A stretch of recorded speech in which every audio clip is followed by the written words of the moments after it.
नमस्कार, यह वीडियो सिर्फ उन बच्चों के लिए है जिन्होंने अभी तक कुछ भी पढ़ा नहीं है, ठीक है? तो हम यहाँ पर बात कर रहे हैं कक्षा 10 के विज्ञान के बारे में। विज्ञान का हर एक टॉपिक कवर करेंगे यहाँ पर। जानने से पहले थोड़ा देख लेते हैं, जो विज्ञान है ये 3 भागों में बाँटा गया है विज्ञान को। जो पहले के 5 टॉपिक्स हैं ये रासायनिक विज्ञान के हो जाते हैं। हम इसका जो है पीडीएफ का लिंक डिस्क्रिप्शन में दे देंगे, आप लोग वहाँ से डाउनलोड कर लीजिएगा। लेकिन उसका पासवर्ड जो है मैं अभी बताऊँगा थोड़ा लास्ट में। ये टॉपिक्स आ जाते हैं भौतिक विज्ञान के, और 6 चैप्टर इसमें जीव विज्ञान के हम लोगों को पढ़ना है। मैं वादा दिलाता हूँ आपको कि केवल हमें 20 दिन दे दीजिए, आपको 70 में 70 नंबर दिला के ही रहूँगा, मेरा वादा है ये, राइट। अब मैं बात करूँगा जो विज्ञान का पहला टॉपिक्स है रासायनिक अभिक्रियाएं एवं समीकरण, ठीक है? इसमें आज सीखेंगे। देखो, इसमें हमें पढ़ना क्या-क्या है? इसमें पढ़ना है इन 7 पॉइंट को, जिनमें से हो जाता है रासायनिक अभिक्रिया, रासायनिक समीकरण, शब्द समीकरण। हम इन पॉइंट को एक-एक करके कवर करने वाले हैं, ठीक है? और साथ-साथ में ये भी जानेंगे कि ये जो रासायनिक अभिक्रियाएं हैं इनको इनके जो प्रकार हैं कितने प्रकार की ये होती हैं। एक-एक एग्ज़ाम्पल किस तरीके से बिल्कुल अच्छे तरीके से एकदम निचोड़ आपको बताने वाला हूँ, ठीक है? फाइनली ये पूरा चैप्टर आपको कम समय में और नोट्स के साथ बताने वाला हूँ। चलिए स्टार्ट कर देते हैं।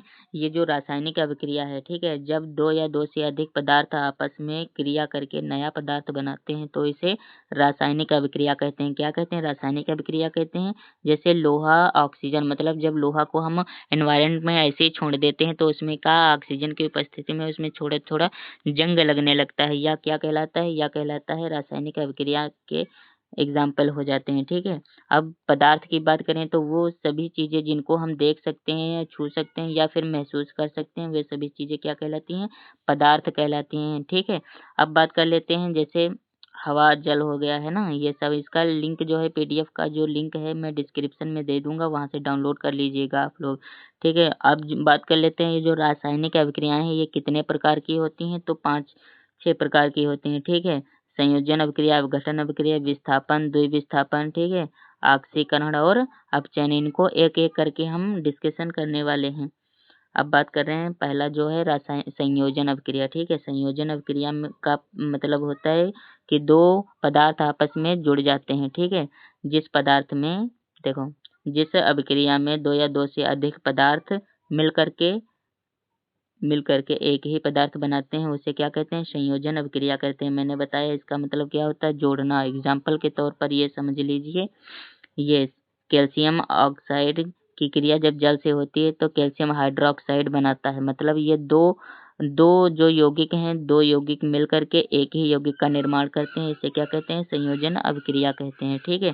दूसरा एग्ज़ाम्पल ये जल वाला ले लीजिए। हाइड्रोजन और ऑक्सीजन को जब मिलाते हैं तो जल का फॉर्मेशन होता है, ठीक है?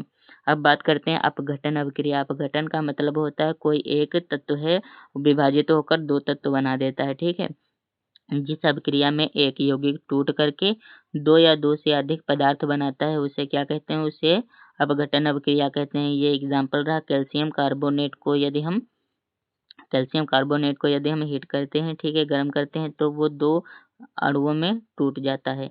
इसी प्रकार ये नीचे एग्ज़ाम्पल दे रखा है, इसको भी देख लीजिए। हम इसका जो है पीडीएफ का लिंक डिस्क्रिप्शन में दे देंगे, और इसका जो उस पे पासवर्ड है अभी मैं बता दूँगा।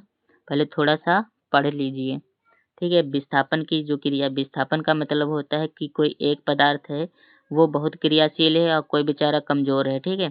तो वो कमज़ोर वाला को दबा देता है, और जिसकी अधिक क्रियाशील होती है वो अपना प्रभाव दिखा देता है और उसको उस स्थान से हटा देता है।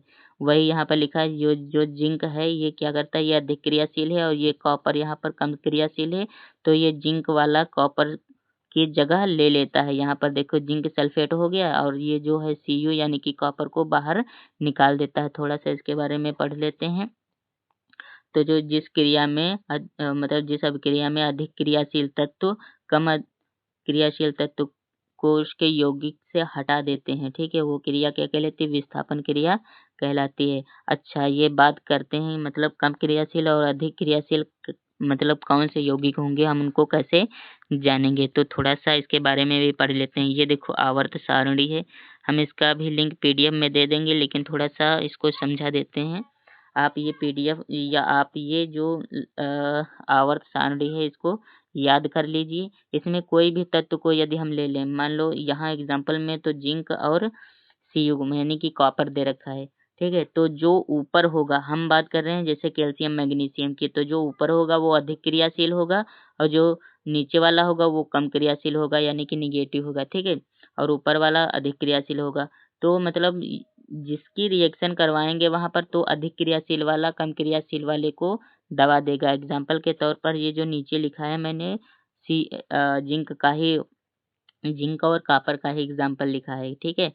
मान लो दो धातुएं हैं जिंक और कॉपर, इसका स्थान थोड़ा सा देख लो, जिंक ऊपर है, जिंक ऊपर है और कॉपर नीचे है, ठीक है। अब देखो मान लो दो धातुएं हैं जिंक और कॉपर, ठीक है। जिंक ऊपर है और Cu यानी कि कॉपर जो है वो इस आवर्त सारणी में जिंक से नीचे है, ठीक है। इसलिए जिंक क्या है, अधिक क्रियाशील है और कॉपर कम क्रियाशील है, ठीक है।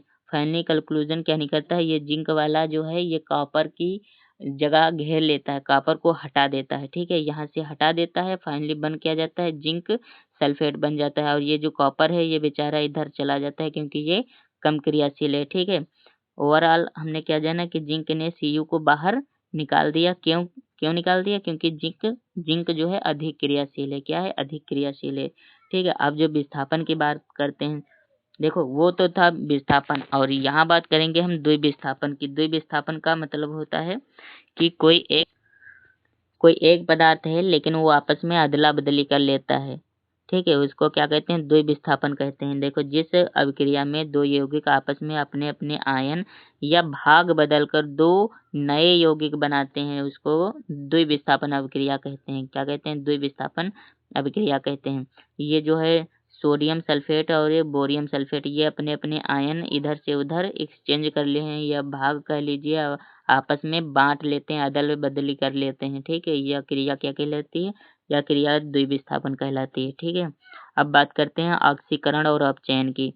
देखो मैंने एक स्टार्टिंग में जो बताया था कि विज्ञान जो अभिक्रिया के प्रकार हैं उनमें से ये पांचवा प्रकार हो जाता है ऑक्सीकरण।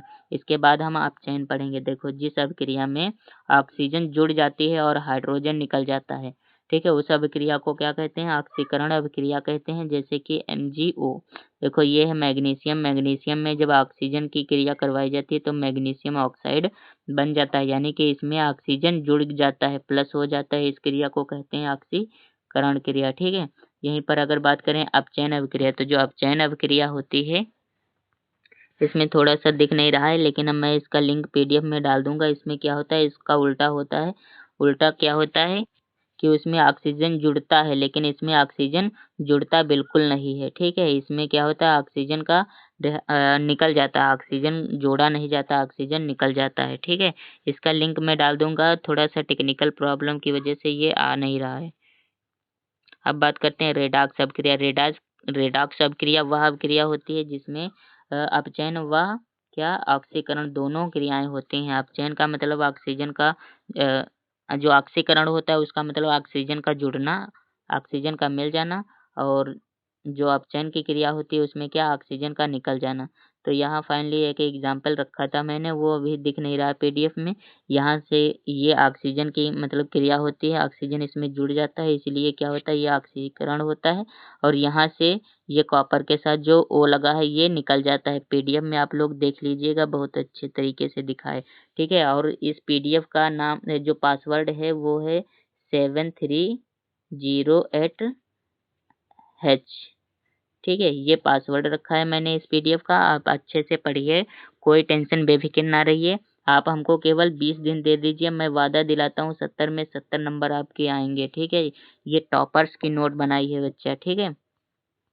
और थोड़ा सा देख लेते हैं संचारण किसे कहते हैं। तो संचारण में इतना समझ लीजिए बच्चा, कोई एक धातु है जब उसको हम हवा या मतलब एनवायरनमेंट में, वातावरण में जब उसको ऐसे ही डाल देते हैं तो उसमें क्या होता है, जंग लगना स्टार्ट हो जाता है। इसी को क्या कहते हैं, संचारण कहते हैं। जब कोई धातु हवा या पानी या नमी में रखने पर धीरे धीरे वो क्या हो जाती, खराब हो जाती है, उसे क्या कहते हैं, उसे संचारण कहते हैं, ठीक है। जैसे कि लोहे की कील पर जंग का लगना। ठीक है, इन पॉइंट को हम कवर कर चुके हैं। ओवरऑल मेरा जो टॉपिक्स है वो कंप्लीट हो चुका है। तब तक के लिए नमस्ते। और मैं इसका जो लिंक है पीडीएफ में डिस्क्रिप्शन में दे दूंगा, आप अच्छे से पढ़िए। और कल हम नया टॉपिक लेकर आए रहे हैं रासायनिक विज्ञान का, जिसका नाम है धातु अम्ल व क्षार। ठीक है, अम्ल व क्षार लवण, ये टॉपिक्स लेकर आ रहे हैं।